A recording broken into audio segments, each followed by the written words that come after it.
Bonjour à tous, je me présente, je m'appelle Blackfire, on va parler de Devil May Cry saison 2. Beaucoup de choses à dire sur Devil May Cry. Presque parfait. Voilà. C'est ce que je dirais de cette saison 2. Tout n'est pas parfait, mais c'est presque parfait parce que l'animation est incroyable. Les personnages sont intéressants. Pour ceux qui connaissent pas Dante, Dante c'est un peu comme Sangoku dans Dragon Ball Z ou Superman. C'est une bonne définition de ce personnage-là.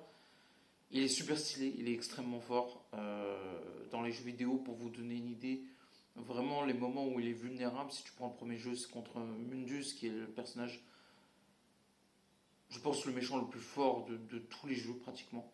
Il y a des personnages aussi forts que lui. Dans le 2, non, dans le 3 non plus. Dans le 4, j'ai un doute avec un personnage, mais je pense que Mundus est quand même plus fort. Et dans le 5, peut-être. Peut-être dans le 5, Urizen peut se révéler être aussi fort ou plus que Mundus, ou peut-être plus.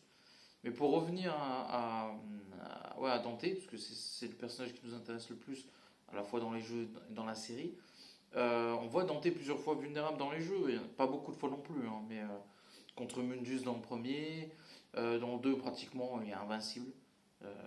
À aucun moment dans le jeu il est en difficulté Dante. Aucun moment. Donc c'est stylé aussi, parce qu'il est méchant fort de fou. Mais dans le 2 il n'y a aucun moment où il est en difficulté pratiquement. En tout cas, pas un moment, je me rappelle, où Dante est en difficulté. C'est un petit peu le défaut d'ailleurs du 2. Même si c'est stylé, parce qu'il est hyper badass de fou, tu sens qu'il a. Même s'il affronte des adversaires incroyables, tu sens que Dante imperturbable. Non mais ça va avec le charisme du personnage, c'est ça qui est intéressant dans le 2. Dans le 3, oui, parce que c'est une origin story, donc forcément, contre le Cyclope, Beowulf, contre Jester, ou même Virgil, ou d'autres personnages, Arkham, tu sens que Dante, voilà, il n'est pas invincible, c'est ce qui est intéressant. Et puis, c'est ça qui est aussi intéressant dans le 4 et 5, tu sens que Dante, voilà, il vieillit, donc forcément, en vieillissant, il se fatigue en fait. Il a du mal à se transformer, comment dire ça, c'est fatigant pour lui. Après, il y a l'expérience qui joue en sa faveur dans le 5, mais voilà, il vieillit, et tu sens que voilà, il est un nouvel héritier avec Nero, qui est, je vous spoil parce que c'est dans les jeux, hein. C'est assez logique, mais quand tu regardes le jeu, tu comprends. Nero, c'est le neveu de Dante, et c'est le fils de Virgil, qu'on comprend justement ça dans le 4 et bien évidemment dans le 5. Maintenant, on va parler de la série un peu plus en détail. Ce qui est paradoxal par rapport au jeu et à la série, c'est que Dante est beaucoup plus faible dans la série que dans les jeux. Et c'est assez étrange. Tu sens que le créateur, il aime beaucoup Lady et beaucoup Virgile. Et dans les deux cas, j'ai rien à dire parce que les deux personnages sont exceptionnels, que ce soit Lady dans la première saison, Lady dans la deuxième, et bien évidemment Virgil. Et même les méchants sont intéressants. Beaucoup de méchants dans cette saison 2 qui sont fidèles au jeu. Va même plus loin et c'est assez intéressant. Mais si tu prends la première saison, Dante, tu sens qu'il est vulnérable. Déjà, il n'a pas toutes ses armes. Et même c'est des moments, en fait, paradoxalement, il est incroyablement fort, et des moments, il est incroyablement faible. Et l'antagoniste fait que c'est intéressant, mais tu sens un Dante, voilà. C'est assez inégal. Des fois, il est très fort, des fois, il est très faible. Dans la première partie, c'est assez étonnant quand tu connais sa force, et en même temps, quand tu connais le jeu DMC3, tu peux comprendre, mais je trouve que dans la première saison, c'est le Dante le plus faible de tout ce qu'on a vu en jeu, en fait. C'est très étrange. Alors que le personnage est censé, globalement, quand même, être assez fort, quand même. Enfin, avec la puissance que tu vois dans la première saison, logiquement, il devrait surpasser ses adversaires, vraiment. Euh, voilà. Euh, Qu'est-ce que je peux dire d'autre? En fait, il y a même un truc, une anomalie dans la première saison, c'est que tu vois Lady plus forte que Dante, alors que c'est une humaine, et en plus de ça, à la fin, il se fait cryogéniser. Et c'est là où on va commencer à parler de la saison 2 un peu plus en profondeur, parce que la saison 2 reprend à certains moments dans la première saison. Donc Lady a de la culpabilité par rapport à ce qu'elle a fait à Dante, et du coup, je sais pas si c'est lui ou on va dire, le gouvernement américain. Ça, c'est un peu bizarre dans la série, mais en même temps, c'est assez intéressant. Parce que il y a un début, au début, j'aimais pas trop, après, j'ai commencé à comprendre. Et en fait, tu vois que le créateur, il atomise l'État américain. Il atomise les États-Unis à tous les niveaux. Euh, Il n'y a pas un moment où il atomise. C'est très acerbe contre les États-Unis, mais c'est très bien fait, c'est très intéressant, c'est contemporain. Donc il pulvérise le président de la série, enfin dans le show, ben, il ressemble, c'est même Donald Trump pratiquement lui. À quelques, voilà, c'est un, comme Donald Trump quoi. Et du coup il se fait pulvériser, monter en l'air. Arius qui est un milliardaire, tu sens que voilà, ça vise un peu ben, l'élite un peu pédophile un peu. Alors, il parle pas comme ça dans la série, mais voilà, on te le fait comprendre. Et ça c'est marrant parce que tout ce que tu vois dans la série, tu sens que c'est dans la réalité. Et c'est assez fou en fait. Euh, alors, moi je prends parti pour personne dans la série parce que je serai jamais du côté des démons, même si c'est une métaphore. Et d'un côté, euh, je suis pas pour l'État sauveur américain qui part en cacahuète aussi. Voilà, parce que c'est des psychopathes. Donc je suis ni dans l'un ni dans l'autre. Mais c'est ça qui est intéressant parce que ça me permet de voir en tant que spectateur euh, les deux univers quoi. Et qui se confrontent en fait. Et ça me fait penser à la réalité et de tout ce qu'on nous cache, tout ça. Il y a beaucoup de thématiques hyper intéressantes. Je trouve que le premier épisode, c'est pas mon préféré, mais il pose les bases de la série. Parce qu'il y a beaucoup de choses à dire. Et en fait, tu parles de Virgil, et j'ai même eu peur d'ailleurs dans l'épisode, parce que je vois Virgil, il se fait attaquer par des êtres humains, et je me dis, par l'armée américaine, voilà, on s'est compris, mais je me dis, ils vont quand même pas faire le coup de lui aussi, c'est un faiblard. Et Dieu merci, ils nous ont épargné ça, parce que Virgil est vraiment trop fort dans toute la saison. Il est incroyable, et plus le show avance, plus il est fort, je trouve.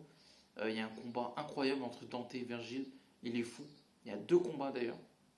J'hésite. Ouais, il me semble qu'il y en a deux. Les deux sont incroyables. Euh, Il y a même un truc très marrant, mais à un moment, je vais peut-être vous spoiler parce que j'aurais du mal à. On va commencer à spoiler parce que sinon ça va être compliqué. Donc je vous donne 10 secondes et après on va commencer à full spoiler. Voilà. J'estime que maintenant, si vous êtes resté, c'est que vous voulez vous faire spoiler la série. Alors, Virgile affronte deux fois Dante et deux fois il le bat. Virgile, dans l'épisode 3, qui est très bien fait d'ailleurs, c'est pour moi un des meilleurs épisodes. Je trouve que les 4 premiers épisodes commencent très fort. Je trouve que l'épisode 5 est moyen. Ça va mieux dans l'épisode 6 et les deux derniers épisodes, c'est pratiquement mes préférés. Le 7 et 8 sont complètement fous.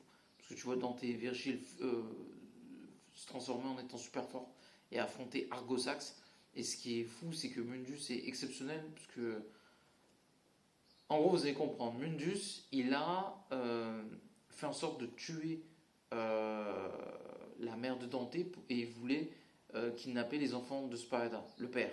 C'est-à-dire qu'il voulait prendre Dante et Virgile. Et ce qui est intéressant en fait dans le show, c'est que tu vois l'enfance qu'ils ont eue et qu'est-ce qui s'est passé quand, enfin surtout plus Virgile que Dante, mais tu vois quand Virgile s'est fait kidnapper par Mundus et qu'il a fait de lui son bras droit. Et, euh, et c'est touchant en fait. Ce qui fait de la peine en fait Virgile, parce que si vous voulez, ils ont une capacité à se régénérer. Et Virgile était le plus faible des deux. Et du coup, Mundus en fait, il le massacrait. En fait, il a fait croire que c'était euh, Argosax, qui est un méchant du jeu, mais qui est un ennemi de Mundus dans le show. Et je vois, il torture Virgile encore enfant. Et en fait, il est capable, si vous voulez, Dante ou Virgile sont capables de se régénérer. Donc à chaque fois, il se faisait torturer. Et il se régénérait. Et en fait, ça me parle justement de la maltraitance des enfants. C'est vraiment très bien fait. Et le final, il est fou, parce qu'en fait, ils s'affrontent dans l'autre monde entre Mundus et Argosax. Le combat est complètement dingue. Et après, Dante et Virgile, ils s'affrontent. Je pense que Virgile a fait exprès d'affronter Dante pour justement séparer, parce que en fait, ils voulaient envoyer Argosax dans l'autre monde parce qu'ils n'arrivaient pas à le battre pour que Mundus et lui s'affrontent. Mundus a tué Argosax. Et il y a même un moment intéressant, c'est que Mundus s'est déjà affronté avec le père de Sparda, de Dante et de Virgil. Et en fait, on apprend voilà, qu'il était avec sa femme pendant 5 ans et après un moment, il a disparu. Et ça, c'est un mystère. Alors que Franchement, ce serait très fort si Capcom fasse un jeu sur le père de Dante et tout ça, parce que c'est un personnage incroyable. Ce que je peux vous dire sur le show, c'est que on va faire Dante à la fin. Mais pour moi, le personnage le plus intéressant du show, c'est Virgile. Incroyable. Mundus aussi, il est fou. Euh, Si je devais noter Virgile, je lui donnerais 10 dans le show. Chaque fois qu'il a, il vole la vedette à tout le monde. Je mettrais Mundus aussi, je l'ai trouvé exceptionnel. Quand il est là, c'est un psychopathe, il est trop fort, trop intelligent, il est trop fort, et hyper intéressant. Lady aussi, je mettrais 10, excellent. Arius, pas mal, je mettrais 8. Argosax, je suis un peu moins fan, je mettrais ouais, 7. Je suis moins fan d'Argosax, même si j'aime beaucoup le personnage de base. Et Dante, c'est bizarre, je trouve que c'est un peu le personnage le moins intéressant. Je donnerais 8 et je trouve, même si le final est fou avec lui, et le père de Dante et tout ça, Sparda, même si tu le vois pas longtemps, dès qu'il est là, en fait, il vole le show lui aussi. Et le peu qu'on le voit, il est exceptionnel et je m'attendais pas du tout à le voir. Et quand je l'ai vu, je trouve incroyable.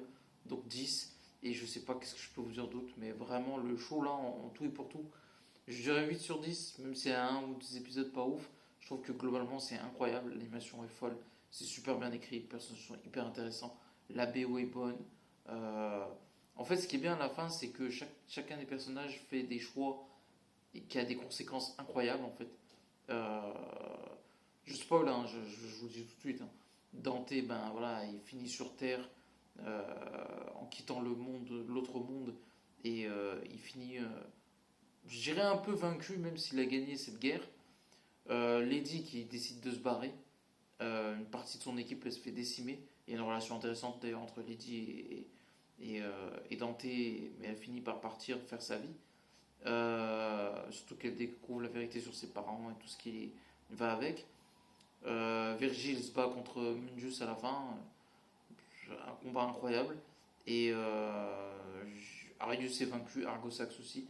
Donc c'est vraiment une fin incroyable. Donc n'oubliez pas de commenter, like la vidéo et à la prochaine.